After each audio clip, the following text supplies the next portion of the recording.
Hey guys, and welcome back to my YouTube channel. Today I'm going to be showing you how I went from this mock-up to this finished look. Let's get started. So first things first, I went ahead and started drafting my front skirt. I'm using my measuring tape to figure out how long I want the front of my skirt to be, and using the measuring tape to keep that same length throughout the skirt. So I'm using it to make sure that my skirt is consistent with the length that I wanted.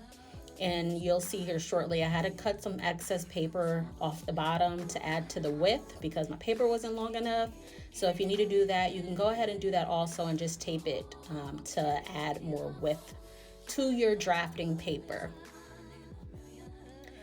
So after that, I went ahead and took my French curve and I made sure that that curve was straight, no lumps and bumps. It was perfectly curved. And I added my seam allowance, 1/2 inch to the waist seam and the hem. And I went ahead and cut that out. Now here shortly you're going to see that I used the front pattern to draft the back of my skirt, which does have a train.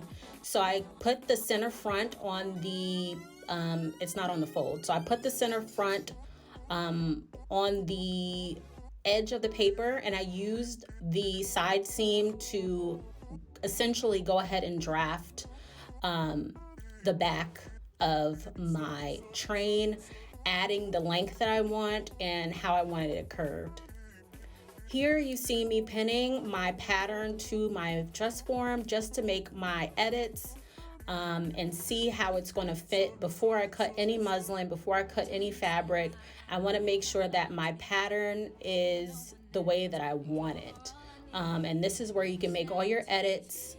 You can see if the length is appropriate for what you wanted to have essentially. If not, you can take it back to the drawing board, add more or take away, whatever you need to do to make your garment the way you want it.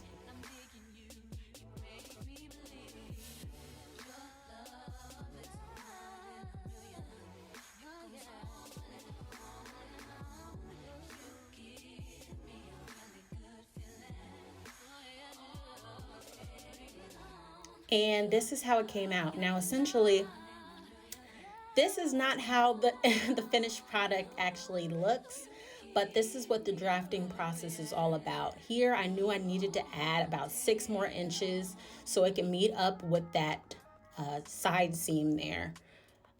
So this is where you want to edit, make all your, correct all your mistakes. And now that that's corrected, I went ahead and started cutting my back pattern. There you're going to cut 2, so you're not going to cut it on the fold. You're essentially going to have a center back seam. So I'm cutting out 2 center back patterns.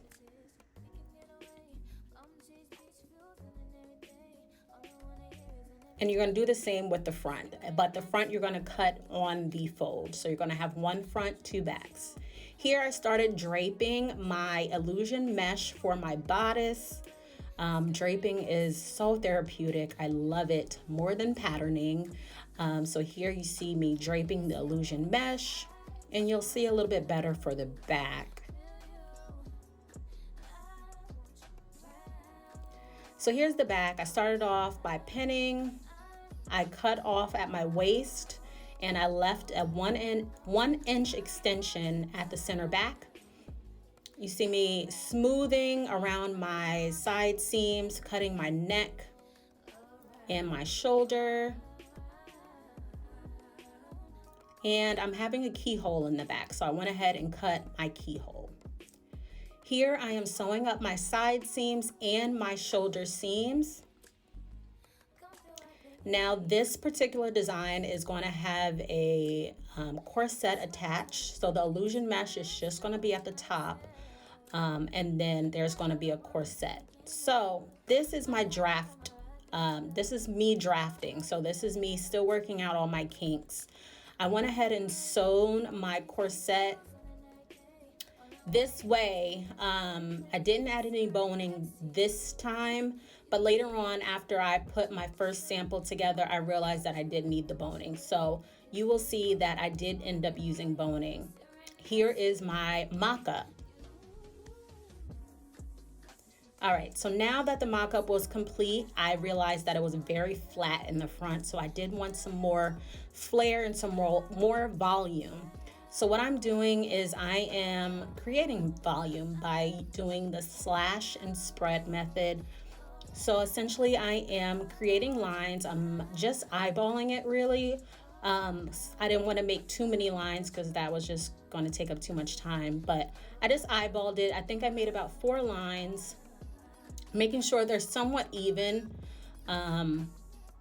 And we are going to slash and spread. So you will see how my lines look here shortly so you can get an idea.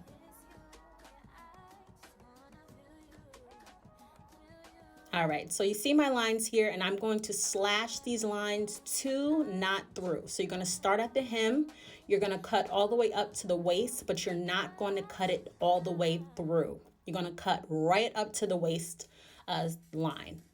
And here you see me spreading my skirt out evenly and going ahead, and I'm tracing my waist, and I'm tracing my center front, my side seams, and I'm going to follow that new curve.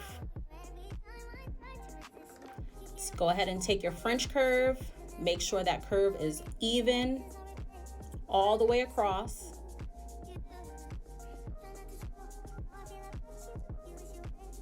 Nice and rounded. Now for the back, I needed a little extra fabric at the center back just to make sure my train is full. So I went ahead and adjusted that, as you can see, and I'm going to cut that out. So here I'm starting on my corset. So for the corset, you're going to have essentially three pieces. This piece that I'm working on is going to be the piece for like the stability. So you don't want your corset to be flimsy. So I went and got some like heavy canvas fabric. And this is what you're going to sew your boning onto. So here is the boning. This is a boning that you can sew directly through, so you don't need a casing, which is great. So I'm going to sew the boning. You want to make sure you leave at least a quarter of an inch at the top and a half an inch at the bottom, so you're not sewing directly through it when you're sewing your top to your bottom. So that is my self fabric. This is my stability fabric, so that's the second layer, and that is your lining. So you have 3 layers. So what I'm doing now, I pinned my self fabric, so that's the outer shell, to the shell that has the boning. Now I forgot to show you the process of me cutting out the mesh, the top mesh part. So if you guys do need a separate video of how I did that, I will be happy to do that for you. So essentially all I'm doing is taking the mesh, top mesh part, and I'm lining it up with the neckline of my sweetheart bodice, and I'm going to sew that down using a quarter of an inch seam allowance.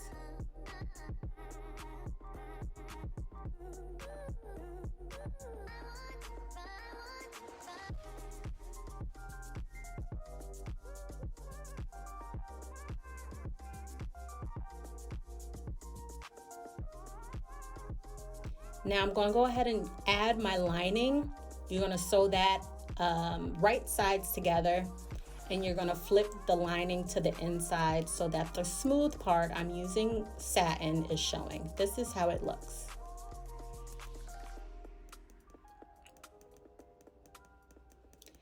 All right, next thing I am doing is I'm sewing my side seams together for the lining of the skirt.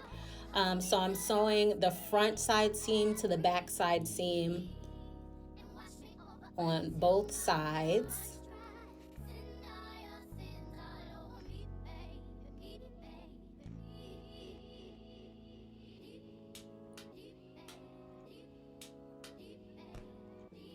And ta-da, that's how it looks so far, guys. We're getting to the end, slowly but surely.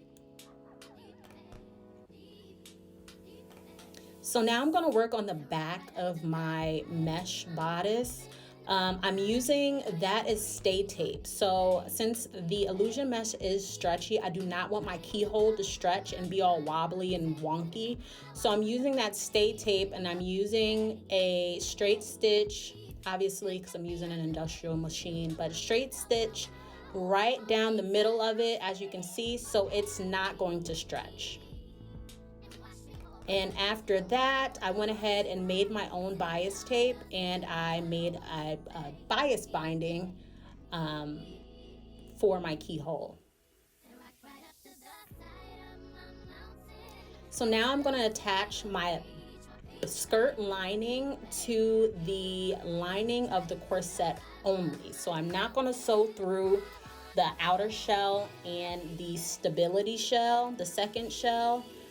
So that's what I did. Now you see me sewing the outer shell of the skirt through all three layers.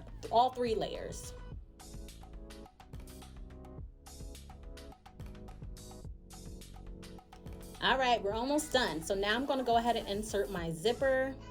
I'm going to leave a little bit of room at the top because I will be inserting some hook and eyes.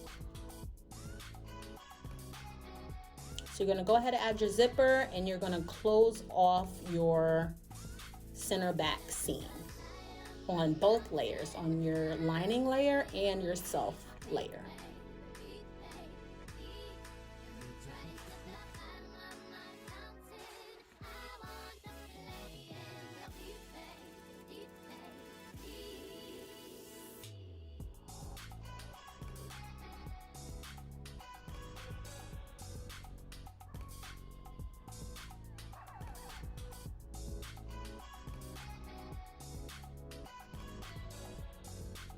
All right, guys, we're basically done. So now I decided I wanted to use some pretty like rhinestone buttons at the top. I thought it was gonna make a nice, add a nice little pop to the dress, especially because it's bridal. So here I am hand sewing it on, and this is the final look. Now I did end up not using sleeves, which works perfect. I hope you guys liked the tutorial. See you next time. Bye.